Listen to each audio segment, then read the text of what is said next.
হামলাকারীদের গ্রেফতারের আশ্বাসে আজ রাত ৮টা পর্যন্ত কমপ্লিট শাটডাউন কর্মসূচি স্থগিত করা হয়েছে। ঢাকা মেডিকেলের সীমিত আকারে চলছে চিকিৎসা কার্যক্রম। এসব বিষয়ে আরও জানাতে ঢাকা মেডিকেল হাসপাতাল থেকে যুক্ত হচ্ছেন সহকর্মী দেলোয়ার দোলন। চিকিৎসা কার্যক্রম যদি সীমিত আকারে চলে তাহলে তো সেবা নিতে রোগীদের ভোগান্তিতে পড়ার কথা। কি অবস্থা দেখছেন এবং এ নিয়ে চিকিৎসকরা কি বলছেন, বিস্তারিত জানাবেন। জি, আপনি যেমনটা বলছিলেন যে ঢাকা মেডিকেল কলেজ হাসপাতালের জরুরি বিভাগে গতকাল রাত থেকে অনেকটা বহির্বিভাগের পুরোদমে যদিও সেবা কার্যক্রম বন্ধ রয়েছে, তবে জরুরি বিভাগে গতকালকে রাত থেকে সেবা কার্যক্রম শুরু হয়, যার প্রেক্ষিতে এখনও চলছে। তবে সেটি সন্তোষজনক নয়। অনেকে বলছেন যে সেটি সন্তোষজনক নয়, বিশেষ করে রোগীরা এসে ভোগান্তিতে পড়ার কথা আমাদেরকে বলেছেন। অনেকটাই বলা চলে যে স্বল্প পরিসরে এই কার্যক্রম চলমান রয়েছে। আরেকটি বিষয় জানাতে চাই যে এখানে ভর্তি যে সকল রোগীরা রয়েছেন তারাও ভোগান্তির কথা জানিয়েছেন। অন্যদিকে আজকের মতো অনেক রোগী এসে ফেরত যাওয়ার ঘটনা ঘটেছে।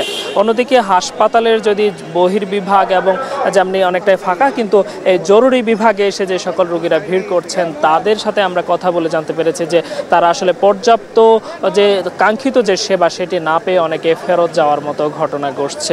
আর যদি জানাতে চাই যে এই ঘটনার সূত্রপাত কিভাবে, মূলত হাসপাতাল আঙিনায় কিংবা হাসপাতালে চিকিৎসা নিতে এসে হামলার শিকার হওয়ার ঘটনাকে কেন্দ্র করে আন্দোলনের নামে চিকিৎসকরা, যার প্রেক্ষিতেই পুরোপুরি অনেকটা অকেজো হয়ে পড়ে হাসপাতালের সার্বিক কার্যক্রম, চিকিৎসা সেবা এখনও সেটি অনেকটাই রয়েছে। আর আমরা এখানে এসে দেখছি যে সেনাবাহিনীর সদস্য সহ বিজিবির সদস্যরা এখানে এসে নিরাপত্তা দেওয়া সহ সার্বিক বিষয়ে দেখভাল করছেন। আরেকটি জানাতে চাই যে আপনাকে যে চিকিৎসকদের এখনও দাবি হচ্ছে তারা যদি সম্পূর্ণ নিরাপত্তা নিশ্চিত করা হয় তাহলে তারা সেবা দিতে আসবেন। অন্যদিকে আমরা আরেকটি বিষয় লক্ষ্য করেছি, এখানে সেবা গ্রহীতারা যারা আসছেন তারা অনেকে এখানে পর্যাপ্ত সেবা কিংবা কাঙ্ক্ষিত সেবা না পেয়ে অন্যত্র চলে যাচ্ছেন। এছাড়া একটি দাবিও উঠেছে যে এখানে এই যে আন্দোলনকে কেন্দ্র করে দুটি গ্রুপ তৈরি হয়েছে, এমন একটা অভিযোগের কথা আমরা বারংবার শুনছি। বিশেষ করে সচিবপন্থী যারা আছেন, বিশেষ করে ছাত্র জনতার আন্দোলনের সময় একদল চিকিৎসকদের কার্যক্রম নিয়ে প্রশ্ন উঠেছিল, তারা নেতৃত্ব দিচ্ছেন, এমনটা কিন্তু এখানে প্রশ্ন জায়গা তৈরি হয়েছে। সব মিলিয়ে ঢাকা মেডিকেল এখনও অনেকটাই সেবা দিতে প্রস্তুত নয়, আর একটু সময় লাগবে বলছেন সংশ্লিষ্ট পরিচালক সহ সকলে। এই ছিল ঢাকা মেডিকেল থেকে আমার কাছে থাকা সবশেষ। ঢাকা মেডিকেলের সবশেষ খবর জানাচ্ছিলেন সহকর্মী দেলোয়ার দোলন। এ নিয়ে আরও জানাতে চট্টগ্রামের পাঁচালাইশ এলাকা থেকে যোগ দিচ্ছেন সহকর্মী ফয়সাল করিম। ময়মনসিংহ মেডিকেলে আছেন ইমতিয়াজ আহমেদ এবং সিলেট থেকে যুক্ত হবেন সহকর্মী গোলজার আহমেদ। প্রথমেই যেতে চাই ফয়সালের কাছে। ফয়সাল, ডাক্তারদের চলমান কর্মসূচিতে চট্টগ্রামে বেসরকারি হাসপাতালগুলোতে নিশ্চয়ই চিকিৎসক সংকট আছে, কি অবস্থা দেখছেন, বিস্তারিত জানাবেন। তো আমরা চট্টগ্রাম মেডিকেল কলেজ হাসপাতালে সকাল থেকে ছিলাম, এখন একটি বেসরকারি মেডিকেল হাসপাতালে এসেছি চট্টগ্রাম নগরীর পাঁচলাইশ এলাকায়। এখানে আসলে একটু ভিন্ন চিত্র দেখছি, যেহেতু এখানে যারা চিকিৎসক আছেন তাদের মধ্যে যেহেতু উল্লেখযোগ্য সংখ্যা কোনো ইন্টার্ন চিকিৎসকের প্রয়োজন পড়ে না, এবং এখানকার যারা চিকিৎসক আছেন তারা সবাই এই প্রতিষ্ঠানের সাথে বেতনভুক্ত হিসেবেই জড়িত, এবং সে কারণে আমরা সেই সংকটটা এইভাবে তীব্র আকারে এখানে দেখছি না। এখানে যারা কর্তৃপক্ষ আছেন তারা বলছেন যে আসলে তারা যে জরুরি সেবা ছাড়াও যেই অন্যান্য সেবা তারা দিয়ে থাকেন, রোগী ভর্তি করে থাকেন, সব কিছু এখানে চালিয়ে আছে, এবং এখানে যেই ডায়াগনস্টিক সেন্টারটি আছে সেটিও কিন্তু চলমান রয়েছে। এবং আমরা সকাল থেকে দেখেছি বেশ কয়েকজন রোগী কিন্তু এই হাসপাতালটির জরুরি বিভাগে সেবা নিয়েছেন, এবং এখনও কিন্তু জরুরি বিভাগে রোগীরা আসছেন। এবং এই চিকিৎসক যারা আছেন এখানকার তারা বলছেন যে আসলে বেসরকারি হাসপাতালে নিরাপদ এক ধরনের পরিবেশ এমনিতেই সংরক্ষণ করা হয়ে থাকে।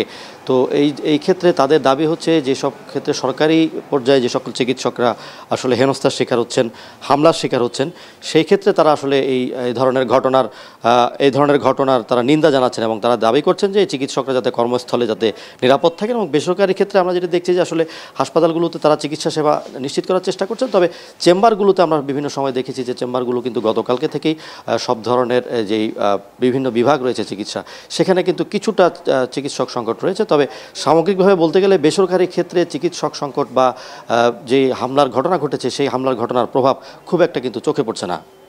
মিতু, আমরা ফাইসাল করিমের মাধ্যমে জানছিলাম যে বেসরকারি হাসপাতালে দুর্ভোগের চিত্র কিছুটা কম। এ পর্যায়ে আমরা একটু ময়মনসিংহে যাব, সেখানে আছেন ইমতিয়াজ আহমেদ। ইমতিয়াজ, ময়মনসিংহের সামগ্রিক চিকিৎসা ব্যবস্থায় প্রভাব কেমন দেখছেন এবং বহির্বিভাগ সহ বিভিন্ন বিভাগের রোগীদের ভোগান্তিতে পড়তে হচ্ছে কিনা জানাবেন।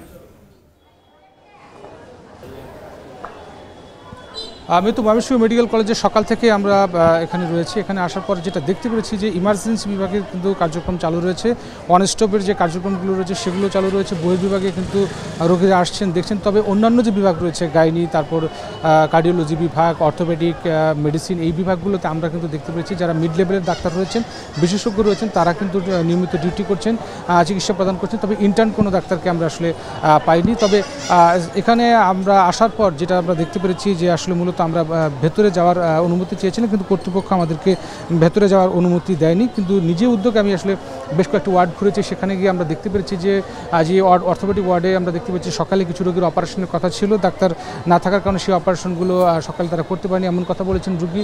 এবং গত রাত থেকে অনেক স্বজন রোগী নিয়ে এসেছেন, ডাক্তার ছিল না। আবার অনেকেই বলছেন যে আসলে বেশ কিছু অব্যবস্থাপনা রয়েছে। পাশাপাশি রোগীরা কিন্তু একটা ভোগান্তির মধ্যেও রয়েছে। একটা যেহেতু ময়মনসিংহ মেডিকেল কলেজের যে সহকারী পরিচালক রয়েছেন ডাক্তার মইনুদ্দিন খান, তিনি যেটা জানিয়েছেন ইন্টার্ন চিকিৎসকরা কর্মবিরতিতে থাকলেও তাদের যে মিড লেভেলের ডাক্তার রয়েছেন, অন্যান্য ডাক্তার রয়েছেন, তারা সর্বোচ্চ চেষ্টা করছেন এই বিপুল সংখ্যক যে রোগীর চাপ সেটি সামলানোর জন্য।